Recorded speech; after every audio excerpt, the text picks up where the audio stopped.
So hello guys, मेरा नाम है मोहित और आप देख रहे हैं मोहित ब्लॉग्स। जैसे कि आपने थंबनेल देख ही लिया होगा कि आज मुझे जॉर्जिया का वीज़ा मिला है। और मेरा जॉर्जिया का वीज़ा फर्स्ट अटैम्प्ट में नहीं मिला, ये सेकंड अटैम्प्ट में मिला है।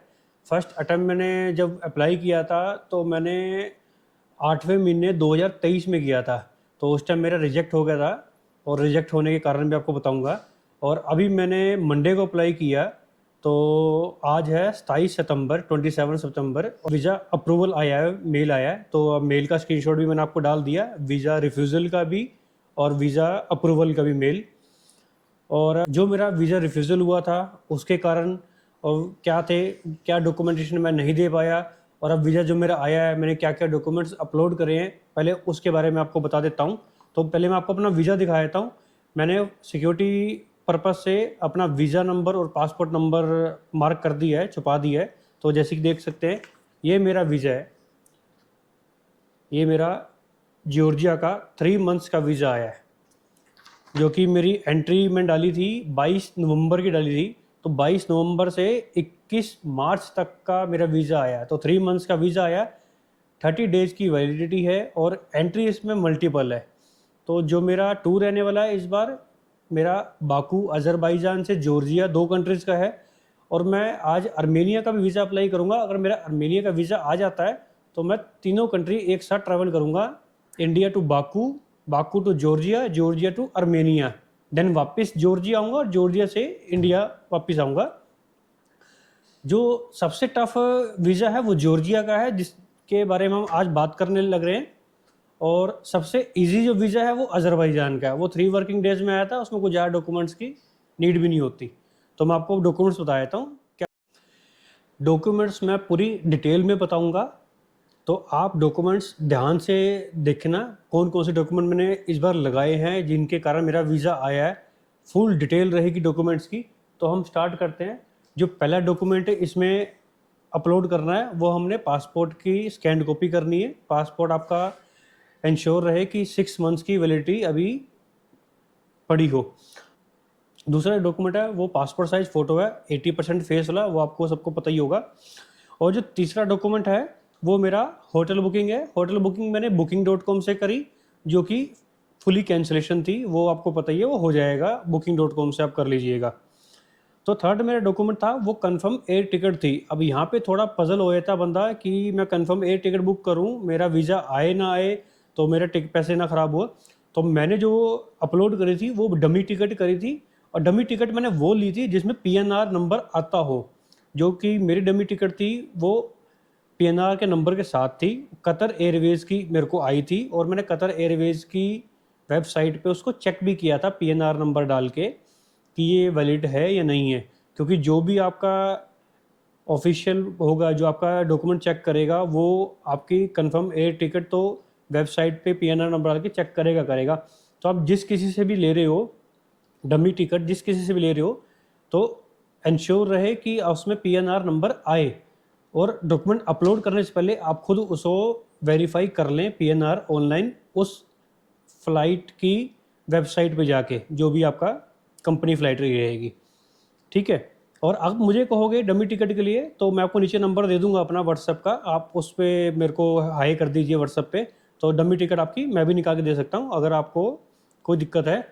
वो कोई दिक्कत नहीं है, आपका भाई है आपका हेल्प करने के लिए। जो थर्ड डॉक्यूमेंट था जो कि मेरा लास्ट टाइम मिसिंग था, इसी करके वीज़ा नहीं आया, वो था मेरा 6 मंथ्स की बैंक स्टेटमेंट। और उसमें फंड्स, मेरे लास्ट टाइम फंड्स कम थे, इस करके वीज़ा नहीं आया। इस बार मैंने अपना सेविंग अकाउंट और अपना करंट अकाउंट, मैं बिज़नेस करता हूं तो मेरा करंट अकाउंट की स्टेटमेंट और मेरी सेविंग अकाउंट की स्टेटमेंट मैंने अपलोड करी है। करंट अकाउंट मैंने 3 मंथ्स पुरानी करी है, सेविंग अकाउंट मैंने 6 मंथ्स की करी है। ठीक है। तो आपको फंड्स की बात करें, फंड्स आपको 1.5 से 2 लाख रुपए शो करने पड़ेंगे अपने सेविंग अकाउंट में। मैंने क्या करा था, मैंने करंट अकाउंट से सेविंग अकाउंट में ट्रांसफ़र किए थे पैसे, और वो दोनों ही स्टेटमेंट मैंने अपलोड करी थी कि ये मेरा बिजनेस है। नीचे नोट आता लिखने का, मैंने उस पर लिखा था ये मेरा बिजनेस है। बिजनेस का प्रूफ भी मैंने अपलोड किया था। आप जीएसटी है, जीएसटी अपलोड कर सकते हैं, शॉप एक्ट है, शॉप एक्ट कर सकते हैं। तो मैंने शॉप एक्ट अपलोड किया, ये मेरा बिजनेस है, ये मेरी इनकम है, और मैं अपने बिजनेस से अपने सेविंग अकाउंट में फ़ंड ले रहा हूँ अपने ट्रैवल के एक्सपेंस के लिए। तो ये हो गया आपका स्टेटमेंट 6 मंथ्स की। इंश्योर 1.5 से 2 लाख रुपए आपका फंड्स रहना चाहिए, ताकि उनको श्योरिटी हो जाए कि आप वहाँ पे जा रहे हैं, वहाँ पे खर्चे करने लायक हैं या नहीं है। सेकंड जो मेरा रहा उसमें आपका आधार नंबर भी डलेगा वेबसाइट पे, और आधार नंबर डाल के आपको ओटीपी भी आएगा। ओटीपी आपको डालना है आधार का, ताकि आपका आधार कार्ड वेरीफाई होए। तीसरा था आईटीआर। आईटीआर हमने अपलोड नहीं करनी, सिर्फ हमने क्या करना है, आईटीआर जो हमारा सीए भरता है उससे आप लॉगिन आईडी और पासवर्ड भी जरूर अपलोड करना पड़ेगा, डालना पड़ेगा, टाइप करना पड़ेगा। लॉगिन आईडी मोस्ट प्रोबेबली अपना पैन नंबर होता है, और पासवर्ड जो आपके सीए ने रखा होगा वो होगा। तो वहाँ पे आपको login ID with password fill करना होगा, ताकि वो वेरीफाई कर सकें आपकी लास्ट आईटीआरस।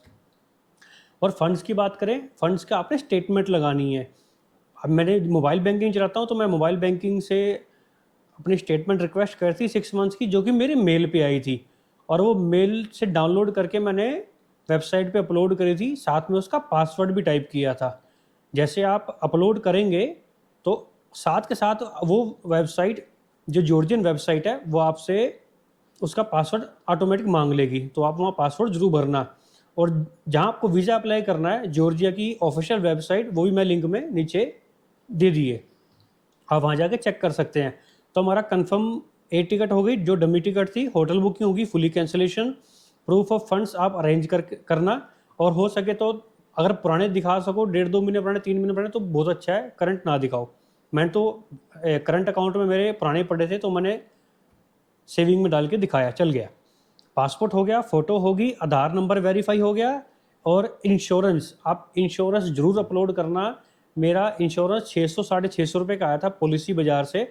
आप अपना ट्रैवल इंश्योरेंस, जितने दिन का आपका ट्रिप है उतने दिन का ट्रैवल इंश्योरेंस जरूर लेके चलना, वो अपलोड करना ज़रूरी है। क्योंकि लास्ट में 2 ही रीज़न थे जिनके कारण मेरा वीज़ा रिजेक्ट हुआ था। पहला प्रूफ ऑफ फंड्स, सेकंड मेरा इंश्योरेंस मैंने नहीं लिया और अपलोड नहीं किया, रिजेक्ट हुआ था। तो आपने आईटीआर का भी मैंने आपको बता दिया, और सबसे इम्पोर्टेंट अब आएगा आपका कवर लेटर। आपको कवर लेटर लिखना है, उसमें पहले आपकी डिटेल आएगी। आप सेल्फ एम्प्लॉयड हैं तो आप वो लिखेंगे, बिजनेस करते हैं वो लिखेंगे, या आप जॉब करते हैं तो आपका जो भी आपका एम्प्लॉयर है उसके लेटर हेड पे आपका लिखा जाएगा कि हाँ, कि मैं 1 वीक के लिए या 5 डेज़ के लिए घूमने जा रहा हूँ, तो मेरे को हॉलिडे मिल सकती है। मैं बिज़नेस करता हूँ, तो मैंने बिज़नेस के अपने लेटर हेड पे मैंने लिखा था कि मैं अपने आप को फंडिंग कर रहा हूँ, यानी कि मैं स्पॉन्सर अपने आप को कर रहा हूँ शिवा प्रॉपर्टीज़ की तरफ से, जो मेरा फर्म का नेम है, और स्पॉन्सर कर रहा हूँ, और मैं फ़ंड्स ऑलरेडी सेविंग अकाउंट में ट्रांसफ़र कर चुका हूँ कि मैं वहाँ जाके खर्चा कर सकता हूँ। तो उस पर मैंने स्टैंप लगा के, साइन करके, स्कैन करके वो भी अपलोड किया था लेटर हेड अपने खुद की फ़र्म का, जो मैं बिज़नेस करता हूँ। अगर आप जॉब करते हैं तो जो आपका एम्प्लॉयर होगा, आप उनके लेटर हेड पे अपना रिटर्न करवाइए कि आप इतने दिन के लिए जा रहे हैं और आपको इतनी हॉलिडे ऑलरेडी ग्रांट हो चुकी हैं। तो उस पर आप स्टैम्प साइन करके लगा दीजिएगा, तो बहुत ही पक्का प्रूफ हो जाएगा। आपका वीज़ा आने के चांस 99% हो जाएंगे अगर आप ये डॉक्यूमेंट्स, मेरे कहे डॉक्यूमेंट्स लगाते हैं। साथ में आपको आइटनरी डालनी पड़ेगी, भाई इस दिन हम यहाँ जा रहे हैं, यहाँ रहेंगे और ये एक्टिविटी करेंगे या कुछ भी करेंगे। मैंने आइटनरी अच्छी खासी 7 दिन की बना के लगाई थी, पर डे मेरा क्या रूटीन रहेगा, मैंने वो भी अपलोड की थी। और कवर लेटर में आपका एक तो आपका आ गया हॉलीडेज़ का कि आप हॉलीडे ले रहे हैं, दूसरा आपका आ गया भी आप आइटनरी, तीसरा मैंने अपलोड किया था अपना ट्रैवल हिस्ट्री। जब मैं 6-7 कंट्री या ट्रैवल कर चुका हूँ, तो मैंने अपना travel history day by day उसमें रिटर्न करी थी। क्योंकि आप जब आप जॉर्जिया की वेबसाइट खोलेंगे तो वो आपसे कोई प्रूफ मांगेगा, तो वो सिर्फ स्टिकर वीज़ा का प्रूफ मांगेगा।